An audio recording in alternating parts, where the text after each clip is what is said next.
Hello and welcome back to another edition of the Medeek Floor plugin. My name is Nathaniel P. Wilkerson, and today I wanted to discuss a little bit about the blocking that you can insert into your floor assemblies.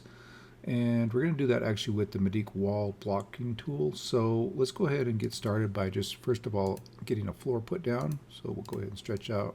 We're just going to make a little 16 by 16 I-joist floor. Nothing too complicated here. Keep all the defaults just the same. I'll go ahead and do that. All right. So there's our I-joist floor. Now, what I'm going to do actually with I'm going to use a grid again for the blocking, but what I'm going to do is I'm actually going to put the grid up on top of the I-joist floor.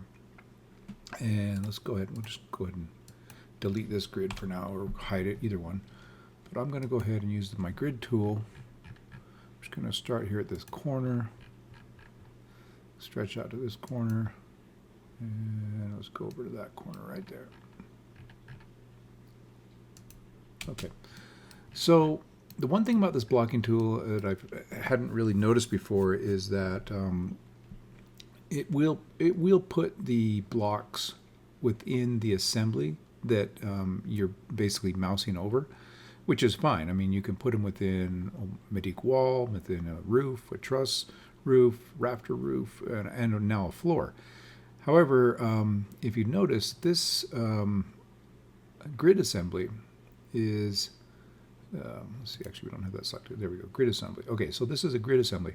So it will actually put the blocks within the grid assembly as well. So it's kind of a universal tool which allows you to put it into these blocks into any assembly. So what I would probably do in this situation is once I have my grid created, I just go ahead and explode that group. So it's no longer a group. So then the blocks don't get put in that. I want the blocks to be inside of the floor group itself.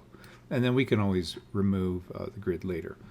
Okay, so let's go ahead now, and like I said, this is the Medeek wall blocking tool, and I'm just going to go ahead and go draw block.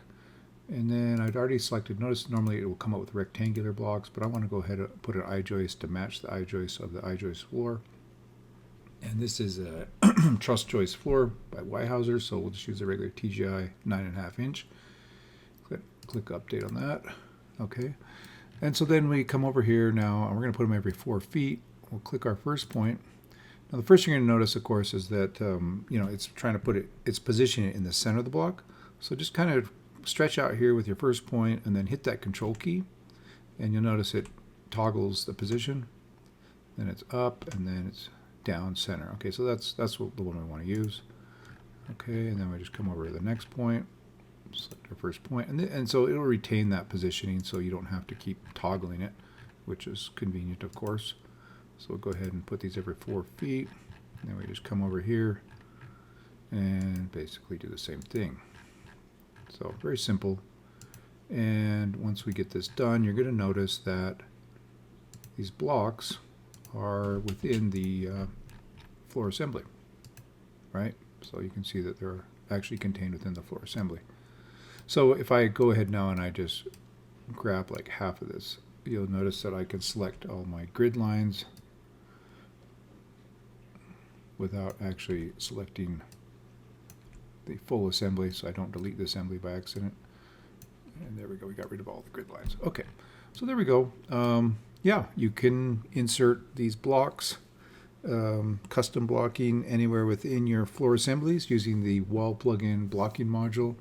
Again, this is part of the wall plugin, but you can use it within the floor assembly, so that's kind of nice.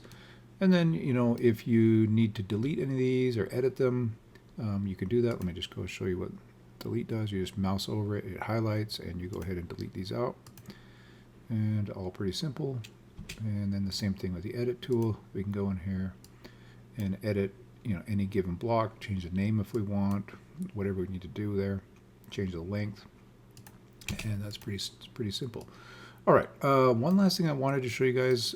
This is unrelated, of course, to the blocking specifically, but if we go ahead and edit this floor now, you're going to notice here that I've added this one additional parameter for rim joists or rim boards, and this is the remove rim boards parameter. So first of all, you want to find out what the rim board's numbers are, right?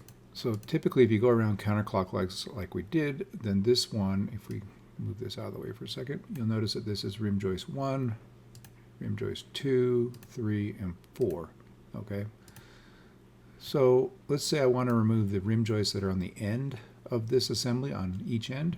Then I can add in 2, and then if I want to add in multiple, I just separate them with commas, and we don't need spaces in between. So if I do 2, 4, that should remove my end rim boards, and it does. So just another feature where you can customize your floor assemblies a little bit more. Again, it's literally whichever rim board you want to remove. So let's say I want to remove the other ones. I'm not sure why, but just to demonstrate that. So 1 and 3. Okay, so it gives you that flexibility so that you can, remove any specific rim boards. Like let's say we just want number 2. Maybe we've got a big ledger going on there, or some sort of beam perhaps that we're butting up against, and you don't need the rim board drawn. So that's kind of the reason for this particular feature that I've added. All right, guys, that's about it. Just wanted to show you that with the blocking mostly, and explain that we can use the blocking tool within the floor assemblies, and hopefully that is helpful to everyone. All right, we'll talk to you later.